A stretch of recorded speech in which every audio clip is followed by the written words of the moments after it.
This is Dr. Charles Parker, and you're listening to Core Brain Journal. It's a place where I connect both fresh discoveries and interesting different perspectives from advanced mind science with the realities of real people and everyday life down on Main Street.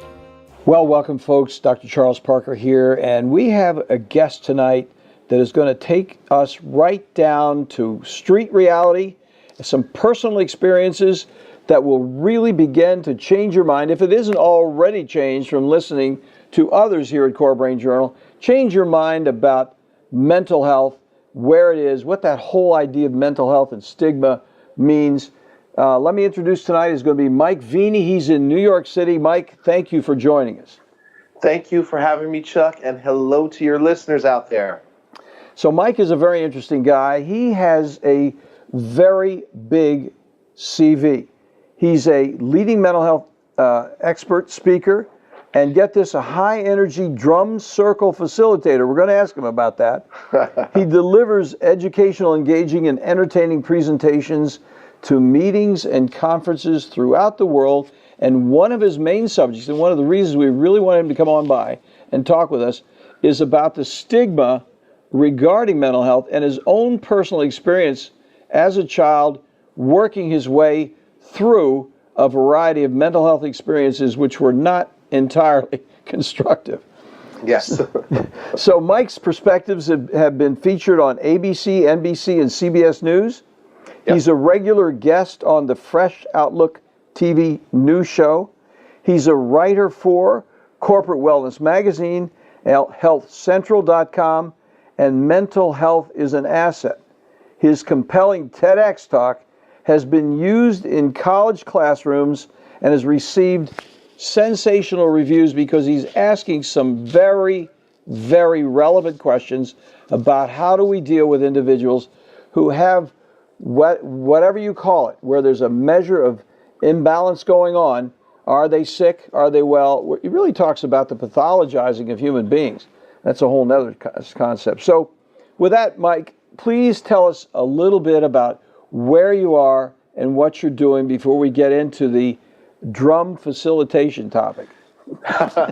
Well, I'm in New York City right now, and I have a very interesting job where I get to travel the country and meet people and speak at events about this very uncomfortable subject of mental health. Even though it's getting so much more popularity in the media, it's still an uncomfortable subject for people. And I am like you in that, people can call it whatever they want. Some people talk about mental illness. Some people talk about just wellness. Some people just talk about the brain. Whatever it is, it's a subject that people are very uncomfortable with. And one of the things that I'm trying to do in my recovery to continue to grow and heal myself and learn about myself is to share about my experiences and things that I'm learning and share that with others in order to give them practical tools to help themselves with it. And the interesting thing about me is that I am also a drummer. That was my career for many years, being a professional drummer. And when I started speaking about mental health, a lot of the event planners found out about that and basically were like, hey, can you bring your drums? And that actually led to build my business, being a corporate drum circle facilitator and getting to do drumming with people at events too. Well, now tell us about that. Now we're there. I'm thinking about an Indian ceremony somewhere out in Idaho with Sioux warriors around a pit. So what's going on? Tell me a little bit about that.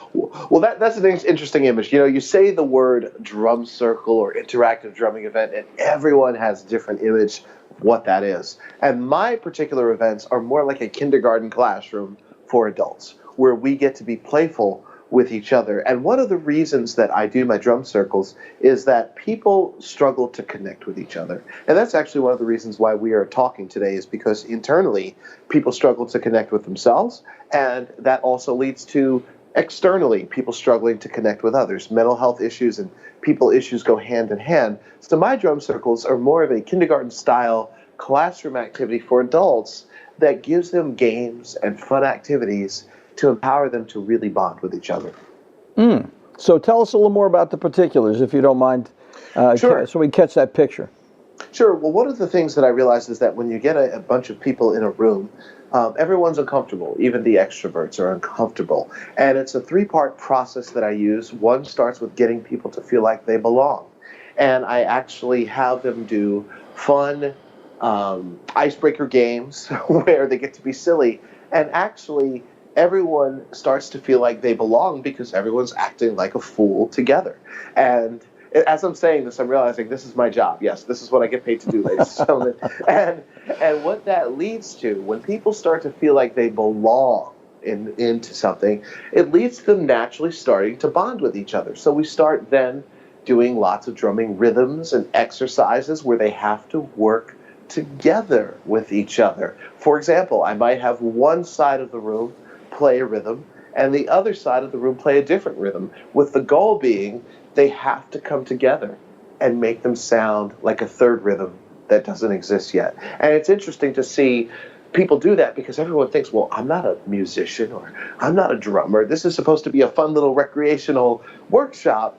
But the interesting thing that always happens is that they always come together and sound like a professional drum band. It always That's happens. interesting. Yeah, sounds very interesting.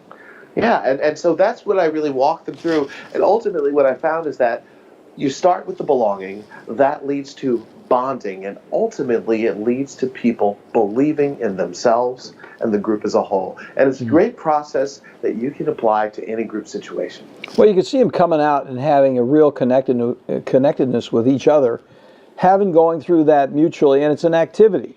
And there's a Yes. mutual respect, and there's a communication going on, even though they're not using the 9 to 5 words. Exactly. And also, I wanted to say this, it allows, especially adults, and actually even youth too, to be childlike. And we have an allergic reaction to the thought of being childlike in our world. We associate that with being immature.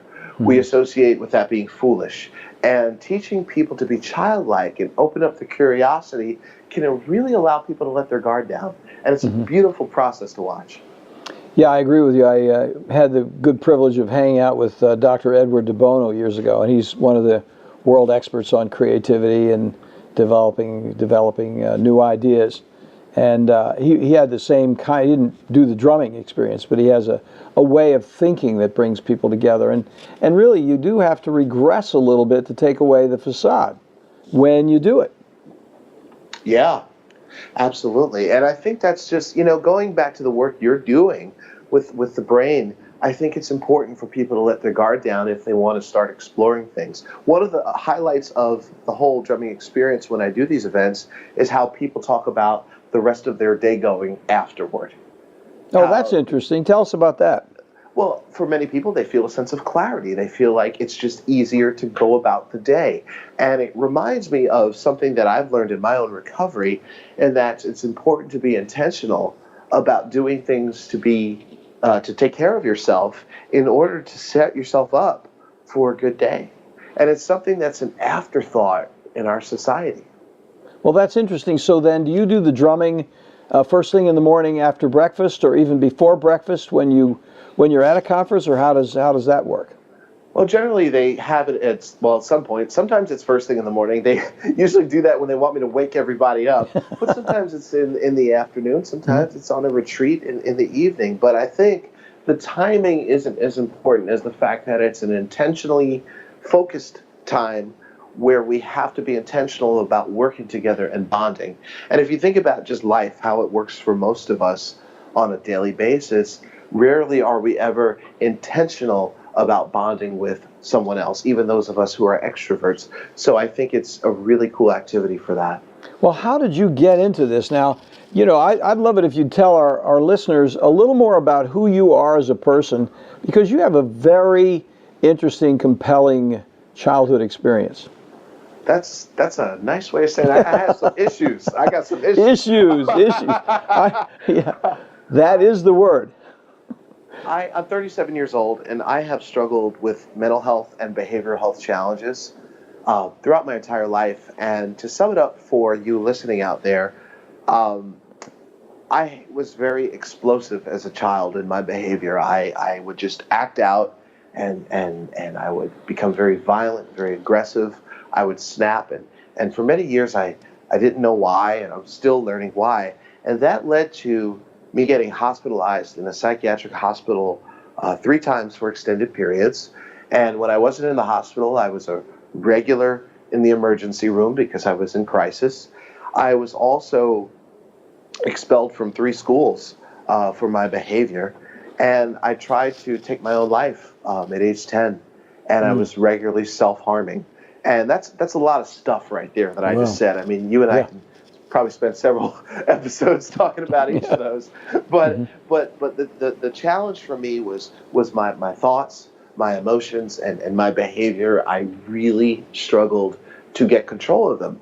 And one of the few things that really worked to make me feel better was actually not the medication they were giving me, but drumming.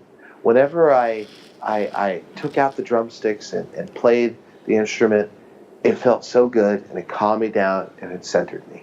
And I stayed with it throughout school, and it's one of those things where your parents really wish you could just pick a different activity because no one wants a kid playing drums. Yeah. And so I decided to become a drummer and start working as a drummer. Even as I was in high school, because it was something I was excelling at, but it was also my medication. So that's one of the reasons why I still have it in my life today, and why I think it's the only medication you can just share with other people. Well, that's so interesting. Now, do you actually play professionally? Are you in a band, or what's that part of it? For many years, I was playing professionally, doing a lot of freelance work in New York City, some recordings. And I actually stopped a few years ago to really focus on the mental health stuff. But lately, I've actually been getting back into it, working with some different musicians. So it's something that I'm going to be doing more, but my travel schedule for speaking just makes it almost impossible to consistently play at a venue. On a they need basis. a person there to do the rehearsals and get the game together, I would imagine. Yeah, but I do keep practicing and stay on top of my skills. And if I had to sight read some music tonight, I could totally go out and do the gig. Fantastic. That's strong. I played the trumpet when I was a kid, and I could not do that. I can tell you that right now. I have not kept up with it, and I was not good at it. So that's what happened. So then, now, when you actually had the problem with the hospitalizations, one of the things that you said in your bio as I was reading it, is you talked yourself out of the hospital. Now, if you could tell us about that, that must have been at once a grueling and a relieving experience at the same time. It was. Mental hospitals or psychiatric hospitals, whatever you want to call them, are very interesting places. And those of you who are listening who may have been in one or seen one, they're just very interesting places. In one sense, they are created to help people who are struggling get better. But in another sense, just the way they generally look and feel and the procedures you have to go through make you feel like you're getting punished. And the one thing I noticed right away when I was hospitalized is here I was in 4th grade in this place with green walls where my shoelaces are taken from me, and I'm behind all these locked doors, and I can't have any of my toys or things that made me feel good. And I felt like I was in jail. It felt like a prison of some sort. And so, for me, I just wanted to get out of there. I knew why I was there. I knew that my behavior got me there, and the doctors kept telling me you have to develop coping skills. And so basically I figured I just need to be convincing enough to let them know that I have coping skills. And I learned very quickly the secret to getting out of the psychiatric hospital is just to be very convincing and persuasive that you've got the coping skills you need. And you're okay. And you're okay. And you're not in danger. Now, I was doing the math quickly in my head. You said you had a suicide attempt when you were 10 years old. Was that the first hospitalization? No. I was actually hospitalized before that in the 4th grade and 5th grade. I was one of those kids that matured faster than the girls. Usually the girls go first in puberty, and I was the real tall boy. And so I think that also contributed to naturally what happens in puberty, very confusing, very extreme emotions. And I really sank into some severe depression. And I was done. I was done. And I feel like when it comes to suicide, something I want to share that I've observed from others, that as people, we like solutions. You know, if there's something wrong with my car, I just want to get it fixed. You know, I don't want an explanation. I just want a solution. Just let me fix it. And I was so, so sad and just so angry and so frustrated with the confusing feelings, the overwhelming feelings that I was feeling. I just wanted to end my life. And so I came home and decided to, overdose on medication. And if it wasn't for my mother getting me to a hospital to get my stomach pumped, I wouldn't be talking to you today. So what was one of the most inspirational turnaround points, even though you were in a situation which wasn't entirely appealing to you? What were the pieces of that experience that helped you find yourself and get on out of there and be the person you've become? Wow, great question.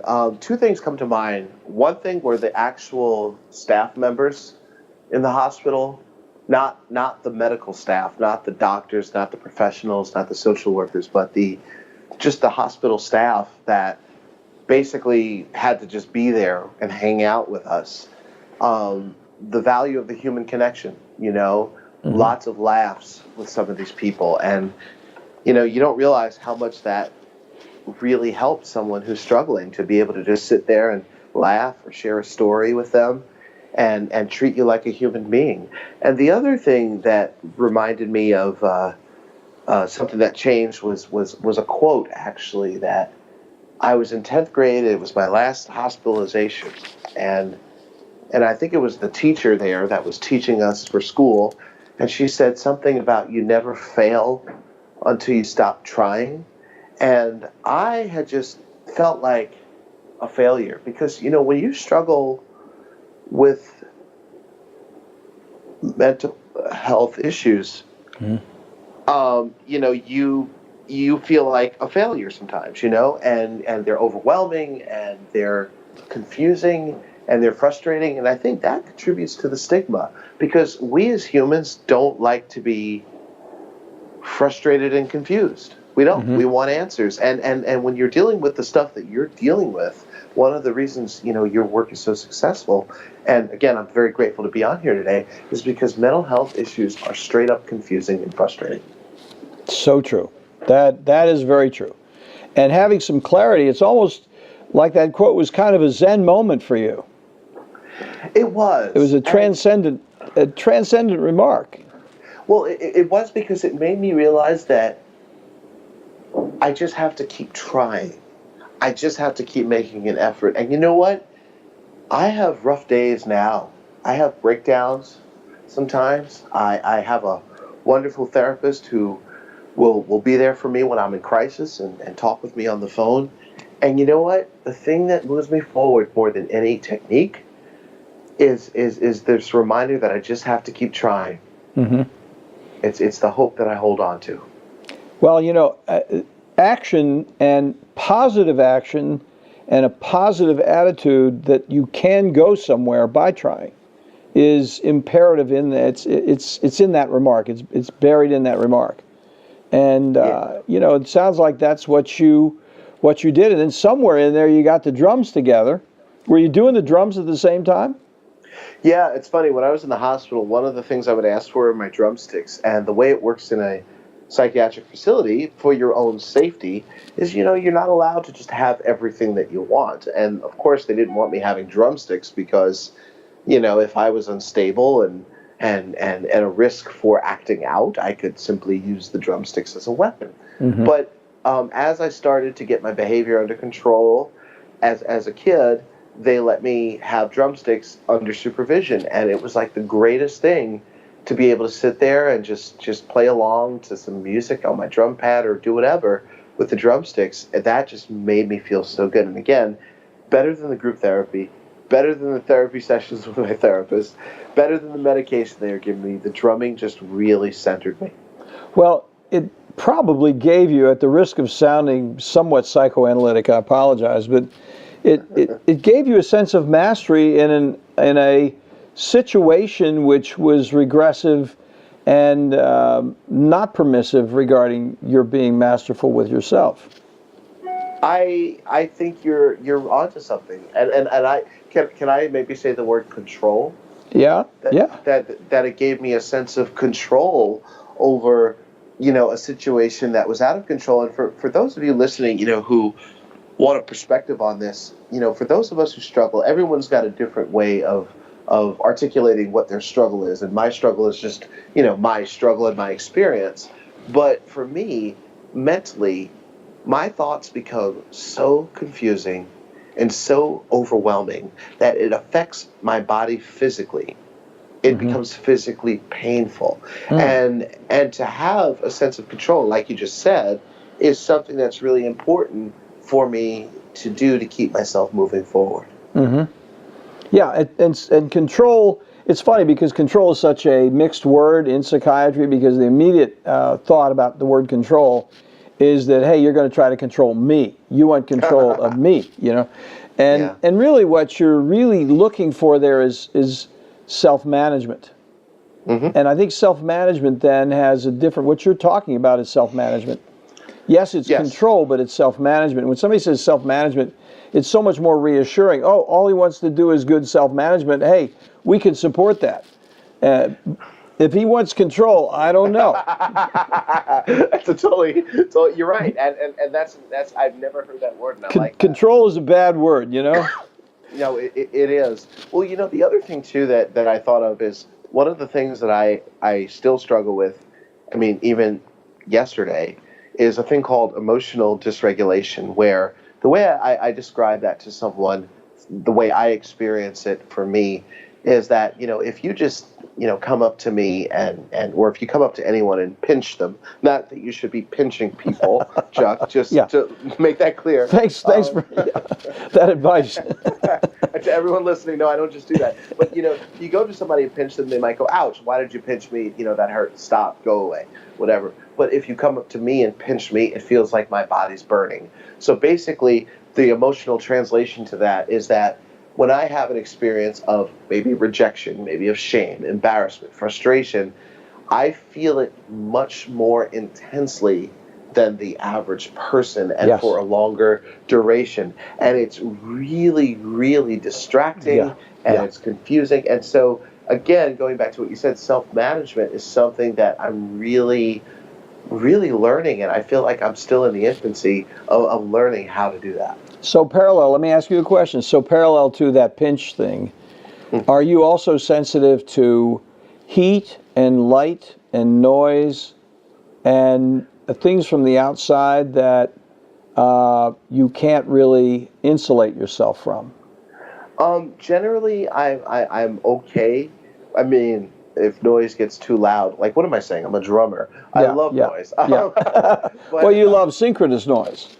But one thing I have become I get very anxious about, and that becomes a trigger, is when something is approaching me physically that is in my space and I'm not comfortable with it or I'm not aware of it. For instance, I live in New York City. Somebody has a dog, and the dog just, comes up to me and starts sniffing me.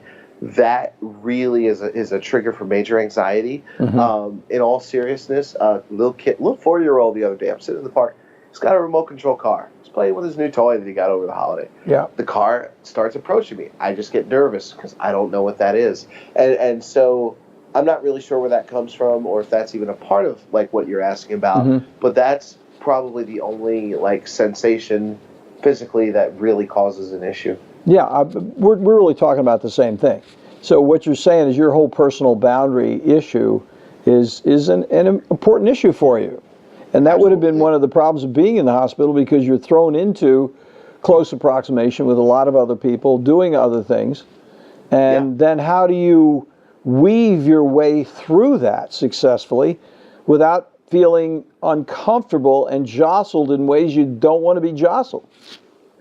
Yeah, exactly. Yeah, I wish you would have been there to speak up for me. I would have been happy to do it, brother. Yeah. So the next question then is, as you move on down the road, so your main activity now is really kind of a consultant regarding what happened to you as a child, but then I want to get into the concept of stigma a little bit, because that would then shed an additional light on this conversation, because that, of course, is the negative view Yes. of whatever you experienced and who you are as a person. So let's talk about stigma a little bit, if you can. Sure. It's interesting. Stigma is a word that is thrown around a lot, and one thing I always like to remind people is to, look up the dictionary definition of it. And one of the definitions in Webster's dictionary is a mark of shame. And one of the things that I tell people is that when we deal with these issues, whatever you want to call them, mental illness, mental health challenges, they're confusing and they're frustrating, and a lot of us feel a sense of shame.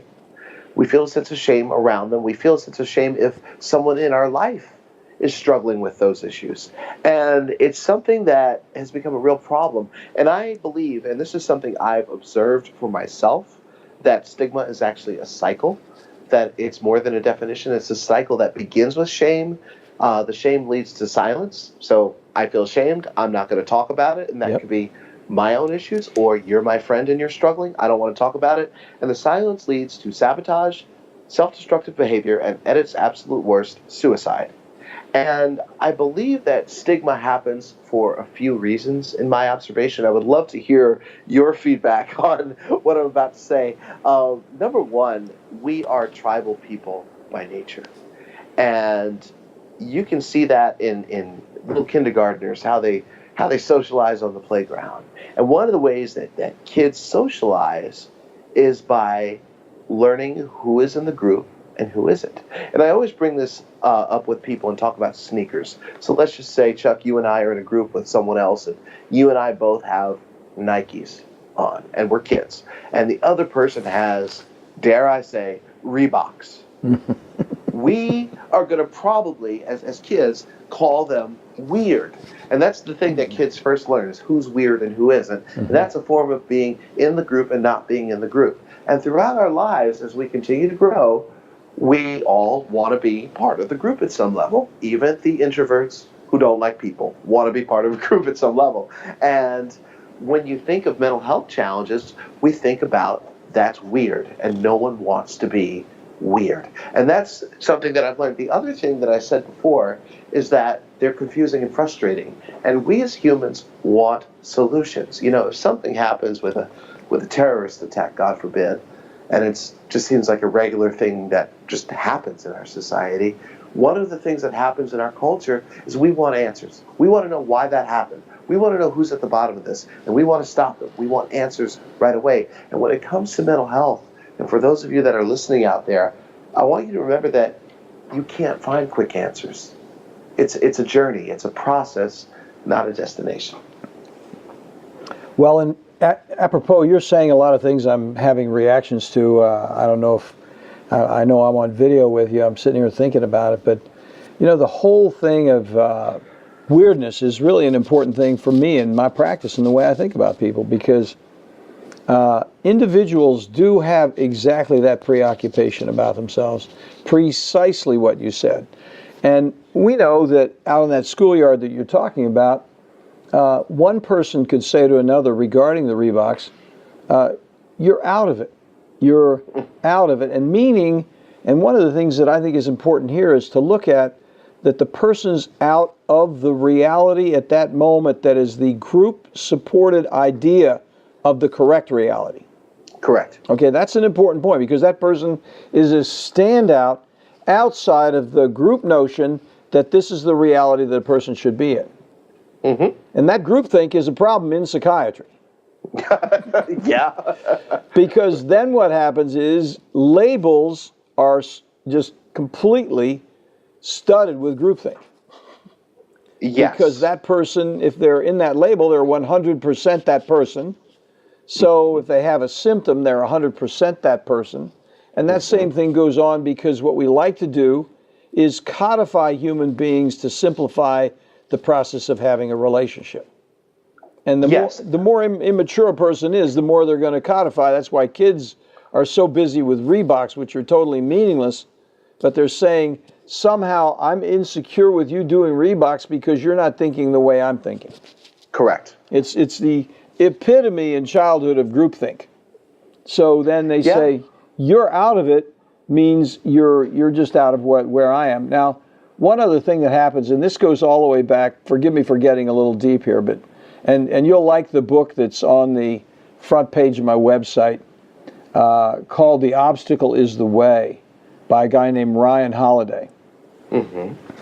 And in it, he's talking about the Greek and Roman philosophers, specifically Epictetus and Marcus Aurelius, talking about change and dealing with adversity and obstacles and how you face obstacles and adversity. A guy like you would love that book because he breaks it down very well. I don't know, have you read the book by any chance? I have not. You would love it because you're obviously an intelligent guy and you're thinking about these issues of weirdness and labels and being out of it or in it and stigma. You would love the book. But anyway, back to the bottom line is what goes on with us as human beings is change itself is uncomfortable for us.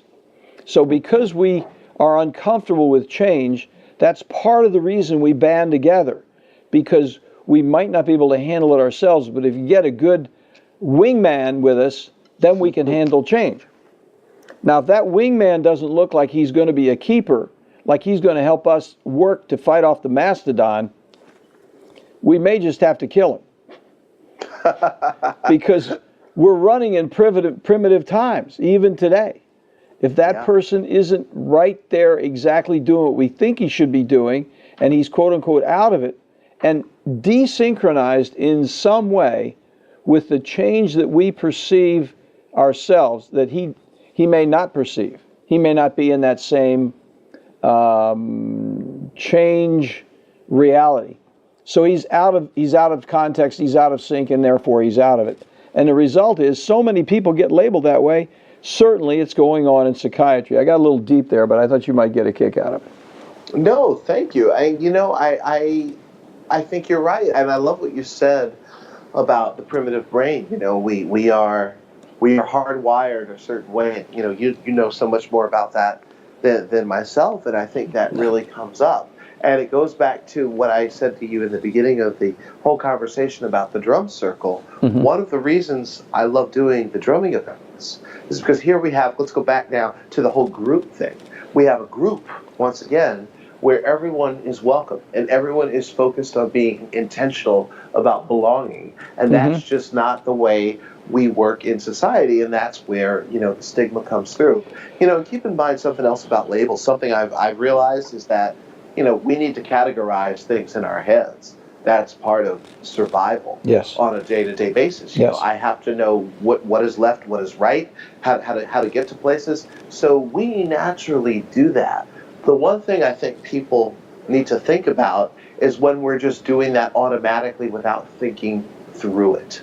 Absolutely. Well said. And again, there's no right or wrong on there or a line. It's just important to think through that. And what I have found for myself is that, my experience with stigma was that I always say it's like a backpack, a heavy backpack that I would wear around with me, and I'd have to worry that if you and I became friends and you found out about my history and my struggles, we might not be friends anymore. Mm-hmm. Or if I was dating a woman and God forbid she learned about my history, I was going to be that psycho that she was not going to go on any more dates with. So it was a really heavy backpack. And so what I decided to do was say, you know what, I'm just going to just say screw it, and I'm just going to tell everyone about it. And just and allow you to have your response. And I always share this one story that I spent an entire year seeing what would happen if I introduced myself to every single person I met and simply say, hi, my name is Mike Veny, I'm mentally ill. I just wanted to see what would happen. And we're talking CEOs, we're talking executives. It did not matter. And the funny thing was not a single person ran from me or punched me. A few people cried.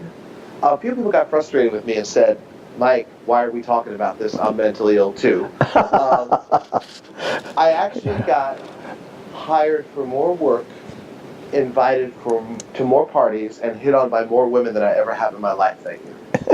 It's the authenticity. Because they don't have to guess about you. Right. They're reassured that you're real because you're just as real as you could be in an occasion when you don't really have to be that real. Yes.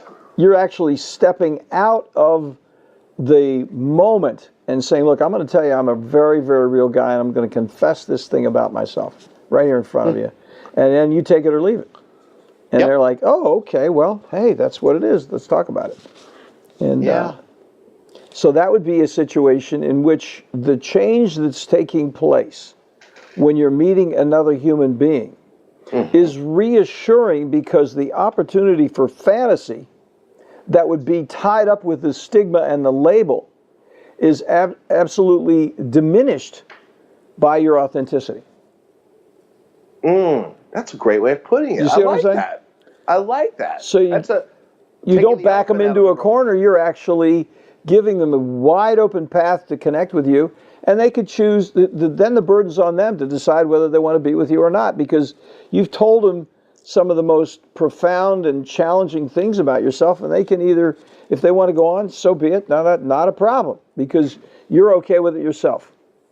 Yes. Well, and I love that you said that. It's a much more eloquent way of saying, in my mind, taking the elephant out of the room. And the other thing I wanted to say is that here's the beautiful side to that. And for everyone listening who might be struggling or know someone who is, I want you to really hear me out here. Once I got comfortable sharing about myself, that took so much of the burden that I was feeling off of me. And it made it so much easier to work through my challenges, because now when I'm having a rough day and a friend reaches out to me, I don't have to hide. I don't have to avoid. I can just say what's going on and just continue working through it. And that makes it so much easier. And it's also made it easier for me to get help because I'm not worried. Yeah. Well, you are who you are. If something comes at you, they're not making up anything in their mind about you. You've diminished the possibility of speculation. Yes. No, absolutely. This is who I am. Take it or leave it. That's it. It's taking the elephant out of the room. And, the other thing is, but forget mental health for a second. One thing I always, bring up is that other groups have done this throughout history, to say, look, this is who I am, whatever that may be. And that has reduced other stigmas. And I just believe that mental health is one of those frontiers where people just really need to get comfortable. It's kind of like having a common cold. I don't know, maybe 500 years ago we would have had this podcast, and this was about the common cold, the thing that nobody wants to talk about. And I'd be getting on the show with you crying because, my nose has been running. And we can laugh at that now, but you know what? At a point in time, there was a stigma possibly around having a cold, and so my point is, we have to be intentional about making this normal conversation. That's so true, and I think it's very valuable insight for our listeners to think about it, because people out there have problems. You don't have to have quote unquote. You don't have to be quote unquote mentally ill to have a problem. You can have some things. Now, some of these problems are going to be so intense that you're not going to talk about, hey, I was sexually abused as a child. Right. Because that's just too overwhelming, because the person doesn't know what to do with it. But if you say, hey, I've had some problems and this is who I am, then it's a little more acceptable, because it's not so intimidating to have, here's a burden that I'm giving you, that I've got this big problem, and I just want you to know what this big problem. It's almost like the person then feels an imperative. What in the heck am I going to do about that? Right. And, it's funny. This is the first podcast where I'm going to say this, actually. I am finishing up a book. And one of the things that I'm covering in the book is this exact thing. Because let me clarify and say that by sharing and getting comfortable having the conversation does not mean you need to disclose every detail. Right. And so I think it's important for those of you that are listening that are thinking about, okay, maybe I should get comfortable talking about this. Yes, you also have to think about the context that you're talking about it and how much you are comfortable sharing. So that's very, very important. So thank you for bringing that up. Well, thank you for amplifying on it, because I do think it's important. And, it's just what we did right there is we say, look, there's a complexity to this introduction thing. And one answer is no information about the person. Another point of view is additional information that you ordinarily wouldn't share. But there are balances in that you don't want to share everything, because some of that is going to be intimidating. Because by sharing it, there is the potential of an imperative that you're delivering with the other person. You have to take care of me. Yes. And that's something that people who have trouble taking care of themselves, it's a burden for them to even think about. It's like it's too much. I mean, I have trouble taking care of myself. You don't know this looking at me, but I have trouble taking care of myself. So I sure as heck can't take care of you. And, that's a whole nother thing. The implicit drive to help each other out can be profoundly amplified by saying, here's the problem. Yeah, no, absolutely. And, I'm loving this conversation, by the way. Thank you so much. And I was going to say, if you're in New York at some point, we definitely got to hang. Well, I look forward to it. Well, you're coming down. We're going to say this right now. In fact, it just reminded me, because we were talking about this offline. I'm going to have it in the show notes. You're going to be down in the Virginia Beach area somewhere in March, did you say? Yeah, I'm going to be in March, at the end of March. I don't know where in Virginia off the top of my head, but I'm going to be speaking at the National Association of Social Workers Virginia chapter event. I'm going to be doing a lunch and learn that's about drumming, and the workshop's called Drum Up Your Feelings. And it's for social workers, but I think, they still have registration open if people want to register. And we can put the link in the show notes and all that. Good. And it's going to be a real exciting event. Sounds like a lot of fun. If you're down in the Virginia Beach area, I'll definitely look you up and try to get by there, and maybe we could do talk a little further about some of this, because I think it's been so interesting. Yeah. So, Mike, listen, we've run out of time here. Listen, we've gone a little further than we usually do, because it has been so interesting. I think it's really important that an individual like you who's been through so much, 3 hospitalizations, all these different things, suicide, whatever, self-harming, whatever you were doing there, and actually taking it out to diminish the fears that people have about, number one, coping with it themselves. You can cope with it. But the other thing is for the rest of people to hey, this guy's okay. I can still have a relationship with him anyway. We need to get rid of these preconceptions about people that have problems. As simple as that. Absolutely. Absolutely. So thank you very much. Now give us a website. Do you have a website for us before we go? Sure. If you'd like to learn more about me and my work, I have a ton of resources available for you on transformingstigma.com. Again, that's www.transformingstigma.com. Sounds like the theme. It's very, I'm glad that we were able to get down and cover it before we got done. So, cool. So thank you so much, Mike, for coming on board, and I hope we get together here in March. And bless you, buddy. Hang in there. Thank you so much. Thanks for listening to Core Brain Journal.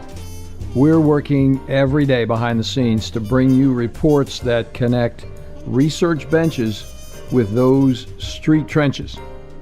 Here we share the complexity of mind science because, as you know, details really do matter.